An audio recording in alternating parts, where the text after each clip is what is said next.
આપ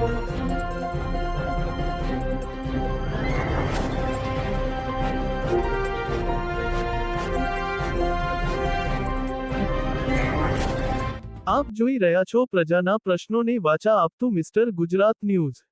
નમસ્કાર। રાજકોટ જિલ્લાના ધોરાજી અને ઉપલેટા પંથકમાં national highway authority of India NHAI દ્વારા ગેરકાયદેસર દબાણો સામે લાલ આંખ કરવામાં આવી છે।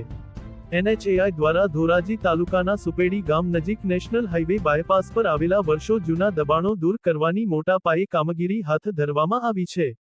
રાજકોટ જિલ્લામાં national highway authority of India દ્વારા રોડ બાયપાસ પર કરવામાં આવેલા ગેરકાયદેસર બાંધકામો અને દબાણો હટાવવા માટે તબક્કાવાર ઝુંબેશ ચલાવવામાં આવી રહી છે।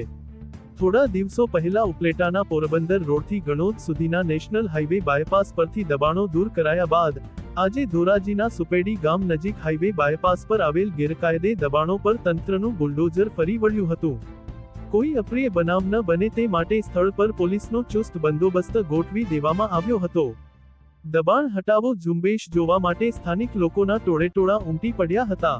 એક તરફ અધિકારીઓનું કહેવું છે કે નિયમ મુજબ નોટિસ આપ્યા બાદ જ આ કાર્યવાહી કરવામાં આવી છે, તો બીજી તરફ સ્થાનિક લોકોમાં ભારે રોષ જોવા મળ્યો હતો। સ્થાનિકોએ આક્ષેપ કર્યો હતો કે તંત્ર દ્વારા કોઈ પણ જાતની પૂર્વ નોટિસ આપ્યા વિના જ અચાનક આ તોડફોડ કરવામાં આવી છે, જેના કારણે તેમને મોટું નુકસાન વેઠવાનો વારો આવ્યો છે।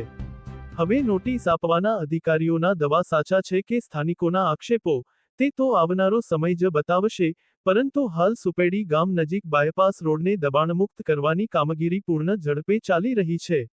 બાઇટ 1 પ્રકાશભાઈ અધિકારી, national highway authority of India. 2 ભાવેશભાઈ ભલાણી, સ્થાનિક રહીશ, સુપેડી। રિપોર્ટ અલ્પેશભાઈ ત્રિવેદી। સત્યતાની સાથે સ્પષ્ટ વાત।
ઉપર હોય એમાં મામા ઉપર છે એવું કઈ આમ મારું નામ ભાવિન રમેશભાઈ ભલાણી છે. શું કહેશો આજે સુપડી ગામમાં જે ડિમોલેશન ચાલુ છે કયા પ્રકારનું ડિમોલેશન છે? આ ડિમોલિશન કોઈ પણ જાણ કર્યા વગર, કોઈ પણ જાતની લેખિત નોટિસ લીધા વગર આજે ડિમોલિશન એને ચાલુ કરેલું છે, બરોબર. આ ડિમોલિશનમાં કોઈ પણ જાતનું સંપાદન થયેલી કે અસંપાદિત થયેલી કોઈ જાતની માહિતી આપતા નથી. કોઈ પણ જાત એની મનમરજી મુજબ આવી અને કીધું કે તમારી દુકાન ખાલી કરી નાખો, ચાલુ ધંધા ચાલુ આ પાનબીડીઓને ચાલુ ચાની ગાડી હતી તો કાઢી અને ડિમોલિશન કરવાનું ચાલુ કરી દીધું. કેટલું ડિમોલેશન છે અને કેના દ્વારા કરવામાં આવે છે? આ હાઈવે દ્વારા 20 થી 30 દુકાનોનું ડિમોલિશન કરવામાં આવી રહ્યું છે.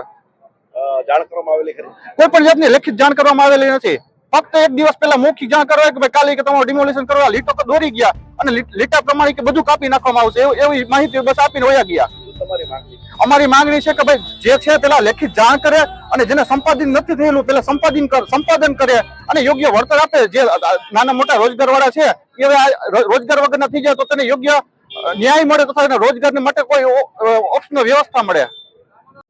नमस्कार, मेरा नाम प्रशांत रंगारी है, national highways authority of India Rajkot office से। अभी फ़िलहाल हमारा 23 जुलाई से लेकर 27 जुलाई तक एनक्रोचमेंट रिमूवल ड्राइव चल रहा है under the police protection by following proper law and order.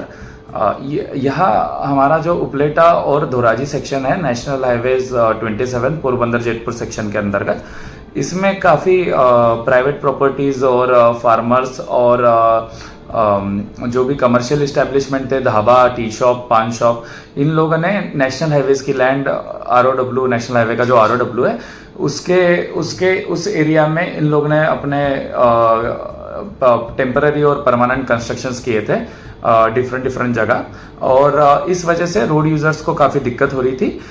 तो इसीलिए हमने मार्च 2026 से ही इनको फाइनल नोटिसेस देना स्टार्ट किया कि आपका जो भी इनक्रोच्ड एरिया है वो आप शिफ्ट कर लो अपनी ज़मीन के अंतर्गत, नेशनल हाईवेज पे, नेशनल हाईवे की लैंड पे इंक्रोचमेंट ना रहे। हाउएवर हमको ऐसा समझ में आया कि नोटिसेस देने के बाद भी ये लोग रिमूव नहीं कर रहे, तो हमने हमारे जो नेशनल हाईवे के रिप्रेजेंटेटिव है वो इन पर्सन जाके ऑलमोस्ट मैक्सिमम जितने लोग वहाँ अवेलेबल थे उतने लोगों से उन लोग ने टाइमली कंसल्ट किया, कि कम्युनिकेट किया, रिक्वेस्ट की कि आप प्लीज़ हटा दीजिए। बट जब ये नहीं हटा और रोड यूजर्स को इशू होने लगे इसे इंक्रोचमेंट के वजह से उनको दिक्कत हो रही थी, तो हमने अभी फाइनली डिसाइड किया कि हम लोग अंडर द पुलिस प्रोटेक्शन ये सारी चीज़ें रिमूव करेंगे। अभी हमारा डिमोलिशन ड्राइव चल रहा है और जो कि काफ़ी पीसफुली हो रहा है, लोग भी सपोर्ट कर रहे हैं जो लोग एनक्रोच ऑक्यूपेंट्स थे। हम भी वहाँ पे जिनकी भी टी शॉप्स, पान शॉप्स है, वहाँ के उनका जो भी रिमूवल मटेरियल है वो निकालने में हम मदद कर रहे हैं, जैसे रेफ्रिजरेटर और जितनी भी उनकी आइटम्स है बेकरी वाली वो सारी हम लोग पहले रिमूव करा रहे हैं। उसके बाद जो मैन्युअली रिमूव हो जाता है वो हम मैन्युअली रिमूव कर रहे हैं कि वो लोग दूसरी जगह उसको रीयूज कर पाए। बट जहाँ पे इनका RCC कंस्ट्रक्शन है, प्रॉपर मतलब पक्का कंस्ट्रक्शन हो रखा है, वहाँ पे हम JCB, एक्सकावेटर और हमारी जो मशीनरीज इक्विपमेंट्स अवेलेबल है उससे हम लोग ब्रेकर से हम लोग ये डिमोलिश कर रहे हैं। ये सारी चीज़ें हम लोग रोड सेफ्टी के लिए कर रहे हैं। थैंक यू, धन्यवाद।